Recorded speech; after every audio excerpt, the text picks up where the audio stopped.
Hello friends, thank you so much for requesting this video. ഞാൻ ഈ video shoot ചെയ്യുന്ന സമയത്ത് ഞാൻ പഠിച്ചിരുന്ന കാലത്തിൽ എന്തൊക്കെ ചെയ്തിരുന്നു അതെല്ലാം എനിക്ക് കൃത്യമായിട്ട് ഓർമ്മ വന്നു.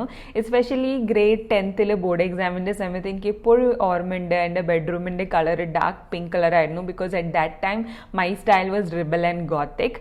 ബട്ട് ഇപ്പോഴും ഒരു സ്റ്റാൻഡേർഡ് കാര്യം വർക്ക് ചെയ്യുന്നത് and which is true is hard work. പക്ഷേ എങ്ങനത്തെ രീതിയിൽ ഹാർഡ് വർക്ക് ചെയ്യണം അത് ഇമ്പോർട്ടൻ്റ് ആണ്. സോ അതുകൊണ്ടാണ് എനിക്ക് വർക്ക് ചെയ്ത കാര്യങ്ങളെല്ലാം ഞാൻ നിങ്ങളോടൊപ്പം ഷെയർ ചെയ്യാണ്. So that you can also get good grades in your examination. First thing ഞാൻ എപ്പോഴും ചെയ്തിരുന്ന ഒരു കാര്യമാണ് ഹാവിങ് എ ക്ലീൻ എൻവയൺമെൻറ്റ്. അതിന് വേണ്ടിയിട്ട് ഞാൻ എൻ്റെ സ്റ്റഡി ഡെസ്ക് എപ്പോഴും ക്ലീൻ ആയിട്ടാണ് വെക്കുന്നത്.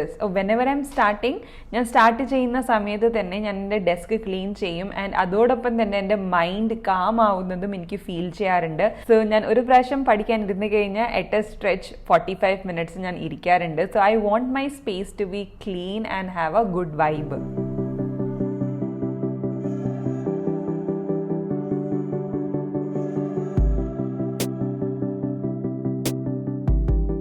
ഇതിനെ പറയുന്നതാണ് ചൈനീസ് റബ്ബർ ബോൾ. ഇത് വളരെയധികം ബൗൺസി ആയിട്ടുള്ള ബോൾസ് ആണ്.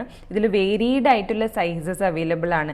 ഇത് ഞാൻ കോൺസെൻട്രേഷൻ ചെയ്യാൻ വേണ്ടിയിട്ട് യൂസ് ചെയ്യുന്നതാണ്. ഞാൻ ഇതിനെ ബൗൺസ് ചെയ്യും, മേക്ക് ഷുവർ ചെയ്യും ഞാൻ എൻ്റെ 2 ഹാൻഡ്സും യൂസ് ചെയ്യും. കാരണം നമ്മുടെ 2 parts ഓഫ് ബ്രെയിൻസ് ആണുള്ളത്. അത് രണ്ടിനെയും നമുക്ക് ആക്ടിവേറ്റ് ചെയ്യണമെന്നുണ്ടെങ്കിൽ we need to use both the hands. So ഇത് ഞാൻ ഒരു 10 minutes ചെയ്ത് കഴിഞ്ഞാൽ എൻ്റെ ബോഡി നന്നായിട്ട് ഫസ്റ്റ് ഓഫ് ഓൾ നല്ല ഹാപ്പി ഹോർമോൺസ് എനിക്ക് വരും. അപ്പോൾ പഠിക്കാനായിട്ട് ഇൻട്രസ്റ്റും കൂടും. സെക്കൻഡ് ഓഫ് ഓൾ എൻ്റെ കോൺസെൻട്രേഷൻ ലെവൽ എനിക്ക് പേഴ്സണലി തോന്നിയിട്ടുണ്ട്.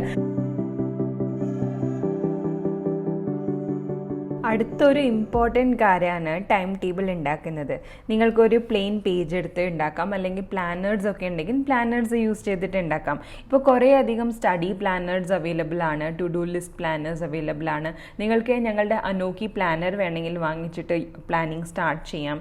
ഇതിൽ മെയിൻലി നമ്മൾ ചെയ്യുന്നത് ടൈം ബോക്സിംഗ് ആണ്. ഏത് സമയത്താണ് ഞാൻ പഠിക്കാനിരിക്കുന്നത് ആ സമയം തൊട്ടിട്ട് എൻഡ് ഓഫ് ദ ഡേ വരെ ഞാൻ ടൈമിങ്സ് എഴുതുന്നുണ്ട്. അതിൻ്റെ മുമ്പിൽ ഞാൻ എന്തൊക്കെയാണ് കാര്യങ്ങൾ ചെയ്യേണ്ടത് അതും കൂടി എഴുതി വെക്കുന്നുണ്ട്.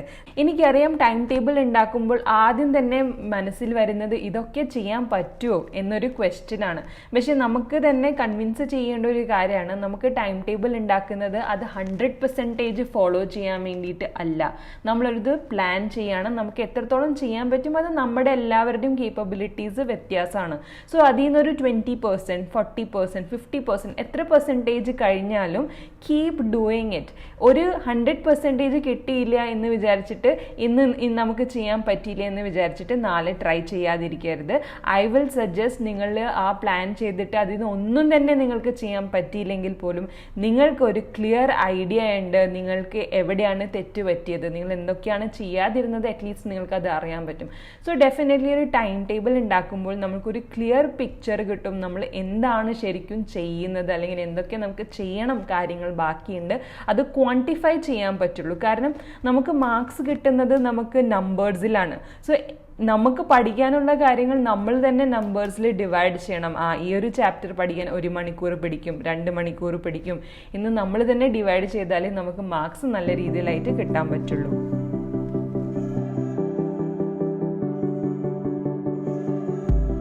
സ്റ്റുഡൻസ് എന്ന് പറയുമ്പോൾ എപ്പോഴും ആ ഒരു ഏജാണ്, എപ്പോഴും വിശന്നിരിക്കുന്ന ഒരു ഏജാണ്. സോ ആ ഒരു സമയത്ത് വിശന്നിരിക്കാൻ പാടില്ല പഠിക്കുന്ന സമയത്ത് അറ്റ്ലീസ്റ്റ്. സോ പഠിക്കുന്ന സമയത്ത് വയറ് നിറച്ചിപ്പോൾ സ്നാക്കിങ് ചെയ്യാനൊക്കെ ആഗ്രഹം ഉണ്ടെങ്കിൽ നിങ്ങൾ മിക്സ് നട്ട്സ് വീട്ടിൽ കരുതി വെക്കുക. എക്സ്പെൻസീവ് ആയിട്ടുള്ള നട്ട്സ് ഒന്നും വാങ്ങിക്കേണ്ട ആവശ്യമില്ല. ഡേറ്റ്സ് ഒക്കെ ഇൻഎക്സ്പെൻസീവ് ആണ്. ഡേറ്റ്സ്, ആൽമണ്ട്സ്, കാഷ്യൂസ്, പീനട്ട്സ് ഇതെല്ലാം മിക്സ് ചെയ്തിട്ട് ഒരു ചെറിയ കൈപ്പിടി നിറയെ നിങ്ങൾക്ക് കഴിക്കാൻ പറ്റും. സോ മേക്ക് ഷുവർ ചെയ്യാം omega-3, omega-6 ഫാറ്റി ആസിഡ്സ് ഉള്ള എസെൻഷ്യൽ ഓയിൽസ് ഒക്കെയുള്ള, ആൽമണ്ട്സ് ഒക്കെ നല്ല എസെൻഷ്യൽ ഓയിൽസ് ഒക്കെയുള്ള ഒരു നട്ട്സ് ആണ്. സോ ഇതൊക്കെ നമ്മുടെ ബ്രെയിൻസിനെ ലൂബ്രിക്കേറ്റ് ചെയ്യാൻ വേണ്ടിയിട്ട് ഹെൽപ്പ് ചെയ്യും. സോ എപ്പോഴും ഈ ഒരു നട്ട്സ് എന്ന് പറയുന്ന കാര്യം ഡെയിലി അറ്റ്ലീസ്റ്റ് ഒരു കൈപ്പിടി നിറയെ സ്റ്റുഡൻസ് കഴിച്ചിരിക്കണം. സ്റ്റുഡൻസിന് എസ്പെഷ്യലി വേണ്ട ഒരു കാര്യമാണ് മോട്ടിവേഷൻ. നമുക്ക് എല്ലാവർക്കും അറിയാം, നമ്മുടെ കൺമുമ്പിൽ ഒരു റീസൺ ഇല്ല എന്നുണ്ടെങ്കിൽ നമുക്ക് ആ കാര്യം ചെയ്യാനായിട്ട് തോന്നില്ല. ഈ മോട്ടിവേഷൻ എന്ന് പറയുന്ന കാര്യം ചിലപ്പോൾ ഫിനാൻഷ്യൽ സ്റ്റെബിലിറ്റി ജീവിതത്തിൽ കൊണ്ടുവരണം, അതൊരു മോട്ടിവേഷൻ ആയിരിക്കാം. അല്ലെങ്കിൽ നമുക്ക് എക്സിസ്റ്റിംഗ് ഉള്ള ലൈഫ് സ്റ്റൈലിനെ കുറച്ചും കൂടി നന്നായിട്ട് ലൈഫ് സ്റ്റൈൽ ലീഡ് ചെയ്യണം എന്ന് വിചാരിച്ചിട്ട് പഠിക്കുന്ന കുട്ടികൾ ഉണ്ടാവാം. അല്ലെങ്കിൽ ആവണം, അല്ലെങ്കിൽ സയൻറ്റിസ്റ്റ് ആവണം എന്ന് വിചാരിച്ച് പഠിക്കുന്ന കുട്ടികൾ ഉണ്ടാവാം. അല്ലെങ്കിൽ പാഷനെ പുറകിൽ പോകണം അങ്ങനെ വിചാരിച്ച് പഠിക്കുന്ന കുട്ടികളുണ്ടാവും. അങ്ങനെ എന്ത് മോട്ടിവേഷൻ ആയിക്കോട്ടെ നമുക്കത് ഉണ്ടാവും. പക്ഷെ എക്സ്റ്റേണൽ റിസോഴ്സസിൽ നിന്നിട്ട് നമുക്ക് മോട്ടിവേഷൻ വേണമെന്നുണ്ടെങ്കിൽ ഡെഫിനറ്റ്ലി ഒരു റോൾ മോഡൽ അത്യാവശ്യമാണ്. അവർ ചെയ്ത ഇന്റർവ്യൂസ് നിങ്ങൾക്ക് കേൾക്കാൻ പറ്റും. എനിക്ക് സ്പെഷ്യലി എപ്പോഴും ഹെൽപ്പ് ചെയ്തിട്ടൊരു വ്യക്തിയാണ് സുധാമൂർത്തി. ഞാൻ എപ്പോഴും സുധാമൂർത്തിയുടെ പുസ്തകങ്ങൾ എപ്പോഴും അടുത്ത് വെച്ചിരുന്നു പഠിക്കുന്ന സമയത്ത്. ഇപ്പോഴും ഞാൻ സുധാമൂർത്തിന്റെ ഇന്റർവ്യൂസ് ഒക്കെ കേട്ട് കഴിഞ്ഞാൽ എനിക്ക് അപ്പം തന്നെ എവിടുന്നോ ഒരു നല്ല പോസിറ്റീവ് വൈബ് ആൻഡ് എനർജി കിട്ടും. നിങ്ങളും ഇങ്ങനത്തെ നല്ല റോൾ മോഡൽസ് നിങ്ങൾ തന്നെ തിരഞ്ഞെടുക്കുക. നിങ്ങൾക്ക് ആരാണ് ഏറ്റവും കൂടുതൽ മോട്ടിവേഷൻ നൽകുന്ന ആ ഒരു role model. And nobody can question anybody because everybody's language is different, everybody's life is different. പഠനത്തെ കുറച്ചും കൂടി കളർഫുൾ ആക്കി കഴിഞ്ഞാൽ അത് ഇൻട്രസ്റ്റിംഗ് ആവും. ഞാൻ സയൻസ് സ്റ്റുഡൻ്റ് ആണ്, അതുകൊണ്ട് കുറേ അധികം നമുക്ക് പ്രാക്ടിക്കൽ വർക്കും ഡീറ്റെയിൽ ഓറിയൻറ്റഡ് സ്റ്റഡീസാണ് നമ്മൾ ചെയ്തിരുന്നത്. അപ്പോൾ എനിക്കിപ്പോഴും ഓർമ്മയുണ്ട്, ബയോളജിയൊക്കെ പഠിക്കുന്ന സമയത്ത് ഞാൻ വളരെയധികം സ്കെച്ച് പെൻ യൂസ് ചെയ്തിരുന്നു. Structures, diagram, differences, advantages, disadvantages ഇതൊക്കെ പഠിക്കാനിരിക്കുന്ന സമയത്ത് എനിക്ക് through out my 10th, 12th, graduation, post graduation എപ്പോഴും ഒരു കൺസിസ്റ്റൻ്റ് ആയിട്ട് എനിക്ക് ഡിസ്റ്റിങ്ഷൻ കിട്ടിയിട്ടുണ്ട്. ഇത് കിട്ടാനായിട്ടുള്ള 2 റീസൺസ് ആണുള്ളത്. ഫസ്റ്റ് ഓഫ് ഓൾ, ഞാൻ കളർ പെൻസിൽസ് എപ്പോഴും യൂസ് ചെയ്തിട്ട് എഴുതിയിട്ടാണ് പഠിച്ചിട്ടുള്ളത്. സോ വെനെവർ ഞാൻ എൻ്റെ പുസ്തകത്തിൽ മാർക്സ് ചെയ്യുമ്പോഴും അതേപോലെ തന്നെ നമ്മൾ റിപ്പീറ്റ് ആയിട്ട് ബുക്സിൽ എഴുതുമ്പോഴും എനിക്കത് ശരിക്കും എൻ്റെ മൈൻഡിൽ ക്യാപ്ചർ ആവും. എക്സാം ഹാളിൽ ഇരുന്നിട്ട് ഞാൻ പേപ്പറിൽ എഴുതുന്ന സമയത്ത് എനിക്ക് കറക്റ്റ് ആ ഇമേജ് എൻ്റെ മെമ്മറിയിൽ ക്യാപ്ചർ ആയിട്ടുണ്ടാവും. സോ ഞാൻ എന്ന് പറയുന്നത് ശരിക്കും ഞാൻ ഓർത്തിട്ടല്ല എഴുതുന്നത്. എൻ്റെ കൈവിരലുകൾ ഞാൻ ആക്ച്വലി ആ ഡയഗ്രാം അല്ലെങ്കിൽ ആ കളേഴ്സ് ഒക്കെ യൂസ് ചെയ്തത് കൊണ്ട് തന്നെ എൻ്റെ കൈകളിലാണ് ആ ഒരു ഓർമ്മ എന്ന് ശരിക്കും ഫീൽ ചെയ്തിട്ടുണ്ട്. So I'm not sure whether you will agree to this. നിങ്ങൾ കളർ പെൻസിൽസ് ഒക്കെ യൂസ് ചെയ്തിട്ട് പഠിച്ചിട്ടുണ്ടെങ്കിൽ നിങ്ങൾക്കും ഒരു എക്സ്പീരിയൻസ് ഉണ്ടായിരിക്കും. ഇത് വളരെയധികം ഇമേജ് നമ്മുടെ ബ്രെയിൻ ക്യാപ്ചർ ചെയ്യും. So definitely give it A try. നല്ല മാർക്സ് കിട്ടാനായിട്ടുള്ള രണ്ടാമത്തെ മേജർ റീസൺ എന്ന് പറയുന്നത് ഞാൻ എഴുതിയിട്ടാണ് പഠിച്ചിട്ടുള്ളത്. ഞാൻ ചില കുട്ടികളുണ്ട് ക്ലാസ് റൂമിൽ ഇരുന്ന് പഠിക്കുമ്പോൾ ആ ടീച്ചർ പറഞ്ഞു തരുന്നത് അപ്പം തന്നെ ഓർമ്മയിൽ ഇരിക്കുന്നത്. പക്ഷെ എനിക്ക് ആ ഒരു കേസ് അല്ലായിരുന്നു. സോ അങ്ങനത്തെ ഒരു IQ ലെവൽ അത്രയ്ക്കും ഹൈ ആയിട്ടുള്ള ഒരു കുട്ടിയൊന്നും അല്ലായിരുന്നു ഞാൻ. പക്ഷെ ഞാൻ എന്താണെന്ന് വെച്ചാൽ എന്നും ഡെയിലി വീട്ടിൽ വന്നിട്ട് എന്തെങ്കിലുമൊക്കെ പഠിച്ചുകൊണ്ടിരിക്കും. അതുകൊണ്ടാണ് എനിക്ക് ഈ കാര്യങ്ങൾ നിങ്ങളോട് ഷെയർ ചെയ്യാനായിട്ട് റെലവെന്റ് തോന്നുന്നത്. കാരണം അത്രയ്ക്കും ഇന്റലിജന്റ് ആയിട്ടില്ലെങ്കിൽ പോലും നമുക്ക് മാർക്സ് ന്യൂമറിക്കലായിട്ട് നമുക്ക് മാർക്സ് ഡെഫിനറ്റ്ലി വാങ്ങിക്കാൻ പറ്റും. എത്രത്തോളം നോളേജ് ഉണ്ട് അത് വേറെ വിഷയമാണ്. ഞാനിവിടെ സംസാരിക്കുന്നത് മാർക്സ് എങ്ങനെ നമുക്ക് നേടാൻ പറ്റും അതിനെ പറ്റിയിട്ടാണ്. കാരണം നമുക്ക് എത്രത്തോളം നെക്സ്റ്റ് സ്റ്റെപ്പ് എടുക്കണം അതിൽ അൺഫോർച്ചുനേറ്റ്ലി ഓർ ഫോർച്ചുനേറ്റ്ലി ഇന്ത്യയിൽ നമ്മുടെ സ്റ്റഡി സിസ്റ്റത്തിൽ നമ്മുടെ മാർക്സ് മാറ്റേഴ്സ്.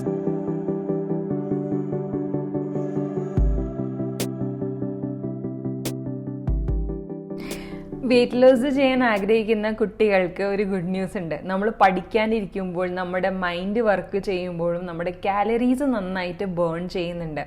ഇനി പുറത്തു പോകാനായിട്ടുള്ള സാഹചര്യം ഉണ്ടെങ്കിൽ ഡെഫിനറ്റ്ലി ഒരു 30 to 1 hour ഓഫ് നല്ല ബ്രിസ്ക് വാക്ക് ചെയ്ത് കഴിഞ്ഞാൽ ആ ഒരു ഫിസിക്കൽ ആക്ടിവിറ്റി ട്രസ്റ്റ് മീ നല്ല മെന്റൽ സ്റ്റെബിലിറ്റി ആൻഡ് കോൺസെൻട്രേഷൻ നിങ്ങൾക്ക് കിട്ടും. അതല്ല വീട്ടിലാണെങ്കിൽ ഞാൻ സജസ്റ്റ് ചെയ്യുന്നത് ലെസ്ലി സാൻസോൺ എന്ന് പറഞ്ഞിട്ടൊരു വ്യക്തിയുണ്ട്. പുള്ളിക്കാരിയുടെ കുറേ അധികം ഫ്രീ യൂട്യൂബ് വീഡിയോസ് അവൈലബിൾ ആണ്. ഈ വീഡിയോസ് കണ്ടിട്ട് നിങ്ങൾക്ക് വീട്ടിൽ തന്നെ ഒരു 30 മിനിറ്റ് നല്ല വാക്കിംഗ് എക്സസൈസസ് ചെയ്യാൻ പറ്റും.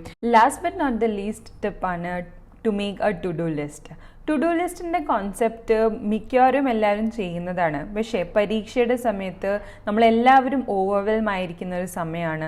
So to get into the groove നമ്മൾ ടോപ്പ് 3 ലിസ്റ്റാണ് നമ്മൾ ഉണ്ടാക്കാൻ പോകുന്നത്. എഴുതുമ്പോൾ എന്താണെന്നാവുന്ന വെച്ചാൽ നമ്മുടെ മൈൻഡ് അതിനെ കൺഫേം ചെയ്യും, നമ്മളതിനെ കുറേ അധികം റെക്കഗ്നൈസ് ചെയ്യും എന്താണ് ഇമ്പോർട്ടൻ്റ് ആക്ടിവിറ്റി. സോ ഈ ഒരു ഡിസിപ്ലിൻ ഐ ബിലീവ് സ്റ്റുഡൻറ്റ് ലൈഫിൽ തന്നെ നമ്മൾ ഇൻകൾക്കേറ്റ് ചെയ്യുകയാണെങ്കിൽ ത്രൂ ഔട്ട് അവർ ലൈഫ് നമ്മൾക്ക് ഈ ടു-ഡു ലിസ്റ്റ് എന്ന് പറയുന്ന കോൺസെപ്റ്റ് അല്ലെങ്കിൽ പ്ലാനിങ് എന്ന് പറയുന്ന കോൺസെപ്റ്റ് നമുക്ക് ലൈഫ് ലോങ് ഹെൽപ്ഫുൾ ആണ് from my experience. So I hope you all enjoyed this video and all the very best for your examination. Do well.